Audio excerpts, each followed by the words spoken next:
আসসালামু আলাইকুম প্রিয় দর্শক, সবাই কেমন আছেন? প্রতিদিনের মতো চলে আসলাম এই মুহূর্তের আজকের 6 নভেম্বর 2025 রোজ বৃহস্পতিবারের নভেম্বর মাসের নতুন ঘূর্ণিঝড়, নিম্নচাপ, লঘুচাপ, অতি ভারী বৃষ্টিপাত ও শীত মৌসুমের খুবই গুরুত্বপূর্ণ আবহাওয়ার খবর নিয়ে। উপকূলে আঘাত এনেছে শক্তিশালী বৃহৎ লঘুচাপ। সমুদ্র বন্দরে ফের জারি করা হয়েছে 3 নম্বর সতর্ক সংকেত। আজ রাতে এবং পরবর্তী 24 ঘন্টার মধ্যে চট্টগ্রাম, বরিশাল, সিলেট, ময়মনসিংহ, ঢাকা বিভাগের বিভিন্ন জেলায় ঘন্টায় 45 থেকে 60 কিলোমিটার বেগে দমকা ও ঝড়ো হাওয়া সহ বৃষ্টি বা বজ্রসহ বৃষ্টিপাতের বিশেষ আশঙ্কা। অন্যদিকে আগামী 12 নভেম্বর শুরু হতে যাচ্ছে মাঝারি শৈত্যপ্রবাহ। তাপমাত্রা পরিস্থিতি নামতে পারে 12 ডিগ্রি সেলসিয়াসের ঘরে। তো প্রিয় দর্শক, আজ এবং আগামীকাল আগামী এক সপ্তাহ বাংলাদেশের 8 বিভাগের 64 জেলা, ভারতের পশ্চিমবঙ্গ, আসাম, মেঘালয়, ত্রিপুরা ও মিজোরাম রাজ্যের কোন কোন জেলাগুলিতে আবহাওয়া কেমন থাকতে পারে, কি জানা যাচ্ছে ইউরোপিয়ান আমেরিকান রাডারগুলো থেকে জানিয়ে দেব। অবশ্যই ভিডিওটি শেষ পর্যন্ত দেখতে থাকুন। কে কোন জেলা থেকে দেখছেন কমেন্ট করে জানিয়ে দিন। প্রতিনিয়ত আবহাওয়ার খবর পেতে অবশ্যই আমাদের ইউটিউব চ্যানেলটিকে সাবস্ক্রাইব করে রাখুন। প্রিয় দর্শক, প্রতিদিনের মতো আমরা সরাসরি এ পর্যায়ে চলে আসলাম ইউরোপিয়ান আবহাওয়ার পূর্বাভাস মডেল রাডারের কৃত্রিম ভূ উপগ্রহ চিত্রে। শুরুতে আমরা এই মুহূর্তে নজর রাখবো দেশের কোন কোন অঞ্চলগুলোতে শক্তিশালী লঘুচাপের মেঘমালা বিস্তার লাভ করেছে। আজ রাতের মধ্যে কোন কোন অঞ্চলগুলোতে ঝড় বৃষ্টি হতে পারে সেই আপডেটের দিকে একটু লক্ষ্য রাখবো। এর পরবর্তীতে চলে যাব আগামীকালকের বৃষ্টিপাতের খবরে। তো প্রিয় দর্শক, এই মুহূর্তে দেশের রংপুর, রাজশাহী এবং খুলনা বিভাগের জেলাগুলিতে আকাশ পুরোপুরি পরিষ্কার অবস্থায় রয়েছে।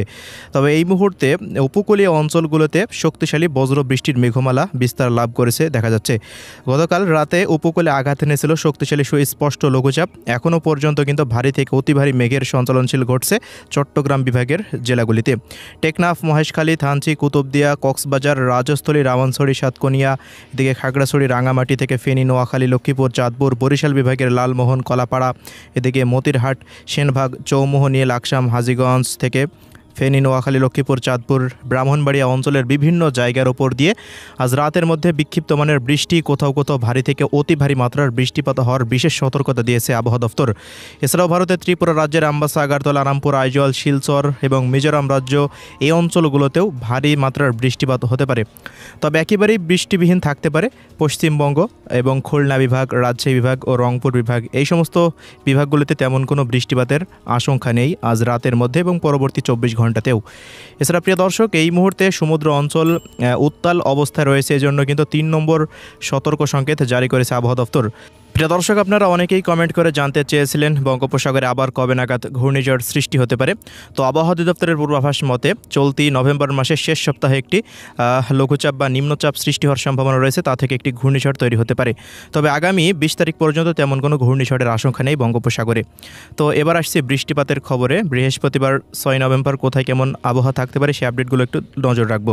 তো প্রিয় দর্শক, সকালের পর হতে দেখা যাচ্ছে রংপুর, রাজশাহী এবং খুলনা বিভাগের প্রত্যেকটা জেলার আকাশ পুরোপুরি মেঘমুক্ত অবস্থায় থাকতে পারে। এই সমস্ত বিভাগগুলোতে তেমন কোনো বৃষ্টিপাতের আশঙ্কা নেই। তবে ব্যতিক্রম সিলেট বিভাগ। সিলেট বিভাগে সিলেট, সুনামগঞ্জ, মৌলভীবাজার, হবিগঞ্জের জেলাগুলিতে আকাশে ভারী মেঘ থাকতে পারে। এই সমস্ত অঞ্চলগুলোতে দিনের যে কোনো মুহূর্তে বৃষ্টি বা বজ্রসহ বৃষ্টিপাত হওয়ার সম্ভাবনা রয়েছে।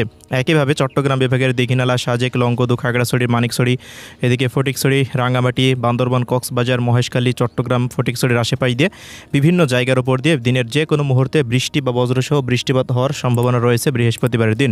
ফেনী, নোয়াখালী, লক্ষ্মীপুর, চাঁদপুর, কুমিল্লা, বিবাড়িয়া, ব্রাহ্মণবাড়িয়া এবং এদিকে ঢাকা বিভাগের কিশোরগঞ্জ এই অঞ্চলগুলোতেও বিক্ষিপ্ত মানের বৃষ্টিপাত হওয়ার সম্ভাবনা রয়েছে। ময়মনসিংহ বিভাগের শেরপুর, জামালপুর, নেত্রকোনার বিভিন্ন জায়গার উপর দিয়ে বৃষ্টি বা বজ্রসহ বৃষ্টিপাত হওয়ার আশঙ্কা রয়েছে। ভারতের পশ্চিমবঙ্গের কোনো জেলাতেই বৃহস্পতিবারের দিন বৃষ্টি বা বজ্রসহ বৃষ্টিপাতের আশঙ্কা নেই। আসাম, মেঘালয় রাজ্যেও তেমন কোনো বৃষ্টিপাতের সতর্কতা দেখা যাচ্ছে না। ত্রিপুরা রাজ্যের বেশ কিছু অংশে বিক্ষিপ্ত মানের বৃষ্টি বা বজ্রসহ বৃষ্টিপাত হবে বলে জানা যাচ্ছে এই মুহূর্তে উপগ্রহ চিত্র থেকে। প্রিয় দর্শক, এবার এক নজরে দেখে নেব পরবর্তী 24 ঘন্টার সম্ভাব্য বৃষ্টিপাতের আপডেট। পরবর্তী 24 ঘন্টার মধ্যে ব্রাহ্মণবাড়িয়া থেকে দেখা যাচ্ছে একেবারে কক্সবাজার অঞ্চল পর্যন্ত বিভিন্ন জায়গার উপর দিয়ে ঘন্টায় প্রায় 7 মিলিমিটার, কোথাও কোথাও 10 মিলিমিটার পর্যন্ত বৃষ্টিপাত হতে পারে। ঢাকা বিভাগেরও বেশ কিছু অঞ্চলে দেখুন 5 থেকে 6 মিলিমিটার পর্যন্ত বৃষ্টিপাতের সম্ভাবনা রয়েছে। ময়মনসিংহ বিভাগে সর্বোচ্চ 10 মিলিমিটার পর্যন্ত বৃষ্টিপাত হতে পারে। এদিকে সিলেট বিভাগেও প্রায় দেখা যাচ্ছে 20 থেকে 25 মিলিমিটার পর্যন্ত বৃষ্টিপাত হতে পারে।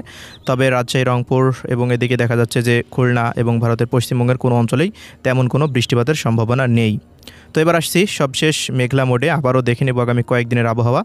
আগামী দেখা যাচ্ছে শুক্রবারের পর হতে একেবারেই 20 তারিখ পর্যন্ত সারা দেশের আকাশ পুরোপুরি মেঘ মুক্ত অবস্থায় থাকতে পারে এবং আস্তে আস্তে তাপমাত্রা পরিস্থিতি কমে আসতে পারে। বৃহস্পতিবারের আবহাওয়ার রিপোর্টে দেখা যাচ্ছে দেশের সর্বনিম্ন তাপমাত্রা 19 ডিগ্রি সেলসিয়াস পর্যন্ত নেমে আসতে পারে রংপুর, রাজশাহী এবং খুলনা বিভাগে।